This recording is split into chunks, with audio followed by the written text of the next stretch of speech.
আমরা শান্তির এক টুকরা বাংলাদেশ চাই, এমন বাংলাদেশ চাই যেই বাংলাদেশের প্রাণ হবে যুব সমাজ। এই ফেসিবাদীরা পালিয়ে গিয়ে দেশের মানুষকে কি শান্তি দিচ্ছে? সর্বশেষ ঘটনা, আমাদের কলিজার টুকরা আমাদের ভাই শরীফ ওসমান হাদির উপরে গত জুমার নামাজের পরে প্রকাশ্য দিবালোকে ঢাকার রাজপথে তারা গুলি করে তার জীবনটা শেষ করে দিতে চেয়েছে। সে এখন জীবন মৃত্যুর মাঝখানে আছে। মহান রবের দরবারে দোয়া করে, হে রাব্বুল আলামিন, তুমি তো মৃতদের মধ্য থেকেও জীবন বের করে আনো, তুমি এরকমই একটা জীবন ফিরিয়ে দাও, তাকে সুস্থ করে আবার বিপ্লবী বাংলাদেশের জনগণের বুকে ফিরিয়ে দাও। সে যেন বিপ্লবের পতাকা আরো শক্ত হাতে মজবুত করে ধরতে পারে, এই তৌফিক তাকে দান করো। প্রিয় দেশবাসী, আজকের আমাদের এই যুব ম্যারাথন একথাই দেশবাসী এবং বিশ্ববাসীকে জানানোর জন্যে যে অতীতের বস্তাপতা সমস্ত রাজনীতিকে পায়ের তলে ফেলে দিতে চাই। এই রাজনীতি বাংলাদেশে অচল।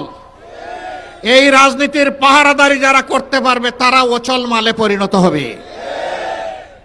এখন বাংলাদেশে নতুন রাজনীতি করতে হবে, যেই রাজনীতি হবে দেশ জাতি স্বাধীনতা এবং সার্বভৌমত্বের পক্ষে, যেই রাজনীতি হবে বিশ্বে মাথা উঁচু করে দাঁড়ানোর পক্ষে, যেই রাজনীতি হবে দুর্নীতির বিপক্ষে, যেই রাজনীতি হবে চাঁদাবাজদের বিপক্ষে, যেই রাজনীতি হবে দখলবাজদের বিপক্ষে, যেই রাজনীতি হবে মামলাবাজদের বিপক্ষে, যেই রাজনীতি হবে দর্শনকারীদের বিপক্ষে। সম্মানিত বন্ধুগণ, আমরা শান্তির এক টুকরা বাংলাদেশ চাই, এমন বাংলাদেশ চাই যেই বাংলাদেশের প্রাণ হবে যুব সমাজ। এই যুব সমাজের হাত ধরে আজকের ম্যারাথন যেমন এগিয়ে যাবে, আগামীকালের বাংলাদেশও তেমনি এগিয়ে যাবে ইনশাআল্লাহ। মুক্তির এই মিছিল মুক্তির মঞ্জিলে না পৌঁছা পর্যন্ত আর থামবে না ইনশাআল্লাহ। আমরা বারবার বলে আসছি, আমরা আমাদের দলের বিজয় চাচ্ছি না, আমরা চাচ্ছি 18 কোটি মানুষের বিজয়। এই বিজয়ই হবে আমাদের দলের বিজয়।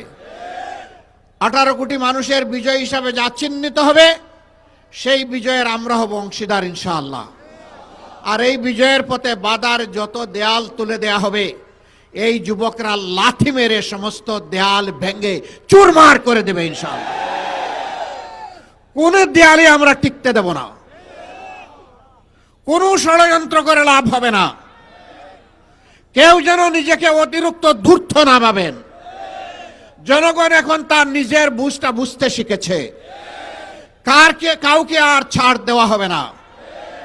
কোন কালো হাত সামনের দিকে এগিয়ে আসলে সেই কালো হাত জনগণ অবশ করে দেবে। কালো টাকার বিনিময়ে মানুষকে কেনার দুঃসাহস দেখালে তাদের মুখে ছাই মেরে দেয়া হবে। আগামীতে যে নির্বাচন ফেব্রুয়ারি মাসে অনুষ্ঠিত হবে 11 তারিখ 12 তারিখ, সেই নির্বাচনের মধ্য দিয়ে বাংলাদেশের নতুন ইতিহাসের মূলক উন্মোচন হবে ইনশাআল্লাহ। এই নির্বাচনে যুবক যুবা তরুণ তরুণী যারা প্রাপ্তবয়স্ক এবং যারা ভোটার দেশে বিদেশে, তাদের ভোট নিয়ে কেউ যেন কোনো ধরনের কারিগরি এবং সিনেমিনি খেলার চেষ্টা না করেন। ইনশাআল্লাহ জনগণের সম্মিলিত প্রতিরোধের মুখে কোনো ষড়যন্ত্র থাকলে সব কিছু ভেসে যাবে। প্রশাসনের প্রতি আমাদের অনুরোধ, আপনাদের উপর রাষ্ট্রের যে দায়িত্ব অর্পিত হয়েছে সেই দায়িত্ব সুষ্ঠুভাবে পালন করুন। নির্বাচন সুষ্ঠুভাবে অনুষ্ঠানের জন্য এখন নির্বাচন কমিশনকে তাদের দায়িত্ব যথাযথভাবে পালন করতে হবে। আমরা তাদের কাছে কোনো আনুকূল্য চাই না, কিন্তু সাবধান করে দিচ্ছি, যদি কারো প্রতি সামান্য কোনো আনুকূল্য দেখানো হয় তা বরদাস্ত করা হবে না। আমরা চাই আপনারা আপনাদের শপথের আলোকে নিরপেক্ষভাবে সে দায়িত্ব পালন করুন। জনগণ যাদেরকে তাদের ভালোবাসা, তাদের সমর্থন এবং ভোট দিয়ে বরণ করে নেবে, আমরাও তাদেরকে বরণ করে নেব ইনশাআল্লাহ।